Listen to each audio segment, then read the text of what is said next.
All right, we're going to jump in to the first and most exciting announcements for Trump's cabinet that I have seen so far. And he's not done, but my most excited announcement so far is Mike Huckabee.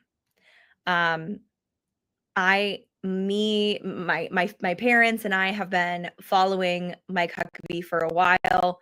He is just such an incredible guy, has so much experience, so much insight from a Christian perspective, from a biblical perspective. He loves Israel, and he has been nominated to be the ambassador to Israel on behalf of Trump and Trump's administration.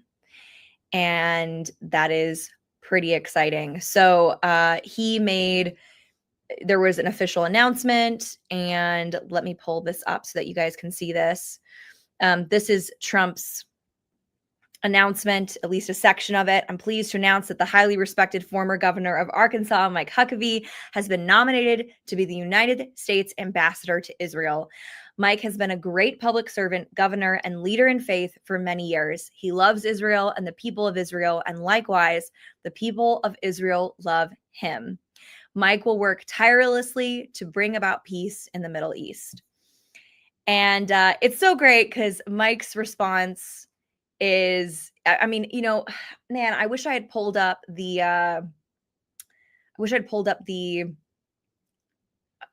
interview that he did on Fox. I'll pull that up a little bit later. I'll react to it as like an extra bonus thing with the content that pops out for next week. But there's an interview that he did on Fox where he is just, I thought he was going to cry.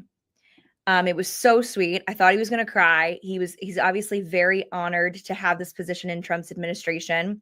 He's obviously very qualified for it, not only because of his much experience with the Israeli people, but also just his love and respect for the relationship between the United States and Israel.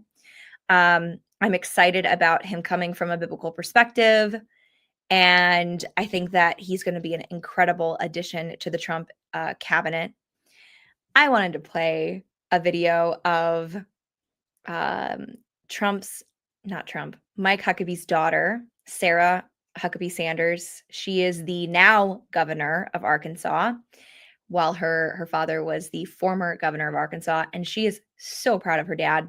So let's play this together. I was just nominated as President Trump's ambassador to Israel. I had the chance to go to Israel for the very first time with my dad when I was 11 years old, and it literally changed my life. There's no greater supporter and nobody that has a greater understanding of our two nations' unbreakable bond. And there is probably a little bit of bias, but there's no one who will do a better job in this role. Congratulations, Dad. We're all very proud of you. It's so great. Oh, man, I love it. I love it for their family. What an honor. Mike Huckabee has been very involved in the political space, even after finishing up as governor. He's had the Mike Huckabee show and has just been very engaged and involved a lot in Trump's administration in the past and obviously currently. So it's pretty exciting to see him join the administration. There's a lot of people. I'm going to jump over and I'm going to put all of the links. Everything that I show you will be in the description of this video after we finish going live. So I'll drop everything in there. So if you want to directly go and see links, see stuff that we're talking about, then just refresh after we finish and you'll be able to see that content in there. But I want to share kind of a rundown. Ooh, this feels like this is small. Let me zoom this up. Okay, so this is currently the nominations that Trump has already made for his cabinet. These up above say Senate confirmation required, which means these actually have to be moved through the Senate to have interviews and assessments by the senators, and then for them to vote on if they will nominate these people that Trump has nominated through so that they're actually in those positions. And then the ones below that he has, these here don't need confirmation. So this is a great link. This is the New York Times, and this is Trump administration cabinet appointees. You can Google that and you could find that right now as we're looking at this. They'll keep this up to date as he announces. But this is exciting. It's an exciting cabinet. Obviously, there's a lot of feelings that a lot of people are having about all of these. Obviously, the left news media, they're just like losing their mind over some of these names. But it's exciting to see how this develops. I think this is probably one of the most highly anticipated announcements of a presidential cabinet that I've ever seen, at least in my lifetime. So it's kind of exciting to watch this. This is a great link to keep up to date on all of the announcements that Trump has made. The other one that I wanted to comment on besides Huckabee is Pete Hegseth. He's making a lot of waves over here. And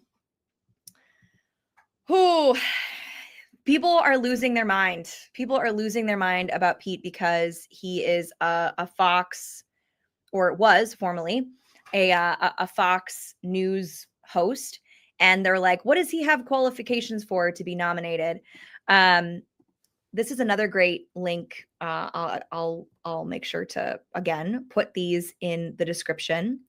But Pete has been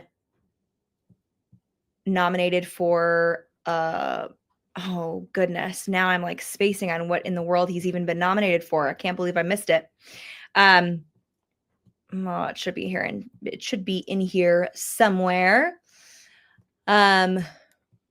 Secretary of Defense. Thank you. Okay, so he's been nominated for Secretary of Defense, and what's exciting about this is, obviously, you know that I'm going to come at this from a Christian biblical perspective. He is a devout Christian, and he is a veteran himself. He was, I believe, a captain in the Army, and he has had a lot of experience, not only directly in the military, but also in leadership roles. He's had a lot of experience in council, in just keeping up with his guys, keeping up with what's going on. He's a great voice over at Fox, brings a lot of experience with his conversations, dialogue, commentary on what's going on in the government and military. I think one of the things, a lot of people are questioning his experience, and I am certainly not one of those people to say that he is or isn't experienced. It will come out. Obviously, he's one of those that will get nominated. But one of the interesting things that I find is that up until now, a lot of the positions, a lot of the people who have held this position have been consultants to the role and have been very war oriented. They don't necessarily want peace, they want war. They're quick to go to war. What's great about having somebody in this position who's been to war is that they understand the consequences and the repercussions of going to war, of putting soldiers in active battle positions. And so I am excited to see what will come of this nomination, because Pete, again, has experienced being in war, and being a captain, being in roles of leadership, having men underneath him that he's responsible for. I'm excited to see what he comes up with in his leadership. And obviously he again has to be he has to be confirmed through the Senate, but it's exciting to see somebody in this kind of position kind of coming from a different angle than we're used to seeing. One of the things that's really fascinating is, Trump is really choosing some very non-traditional people for some of these roles. And the liberal news is going crazy. They're like, how in the world? They don't have the experience. They're not qualified. Why is he doing this? This is insane. And the reality is, one of the guys on CNN said this pretty well. He said, listen, people voted for something different. People voted for non-traditional. They voted for something different. And so this is something different. We'll see if, they get through the Senate, if they're found to have enough qualifications for the role. Obviously, there's a lot of these people that are in these positions that they get to prove themselves. Absolutely. They have to prove themselves in these positions. And so we'll see how that one goes. But excited to see some solid Christians being nominated in these positions. Marco Rubio for state, and we were kind of expecting Kennedy Jr. for health department, but we're excited to see that, especially with a lot of the things that he's been talking about around working at the chronic disease crisis, especially children and adults, like all of those kinds of emphasis that he's already made. So excited to see him. Kristi Noem, I'm excited about. There's a lot of people on here that are just like really, really awesome picks. And there's some people on here that people are going nuts over because they're like, you are very non-traditional. You're not what we've seen before. We're kind of not expecting this. What in the world? So as we know, most of these are nominations that have to go through the Senate, at least most of the ones that are making waves. So we'll see how that progresses as we move forward closer to the beginning of the year and his cabinet being put through. But that's kind of cool. So that's what's happening up until now. I don't think there's been any announcements today so far, but I'll keep you in the loop on his nominations and all the stuff going on in the news as we proceed. If you liked this video and you want more, you're in luck. This is one small segment to a show I do every single Friday here on the channel at 3:30 p.m. EST. You can watch the full version of this episode over here on the screen, or you can subscribe to the full channel and get notifications of every Friday show, the segments that come out during the week, as well as podcasts and other topical content that we put out here just for you on the channel, free of access, so that you can engage with really relevant topics and really relevant things that are happening in the world from a biblical perspective. Would love to see you join the community here on the channel.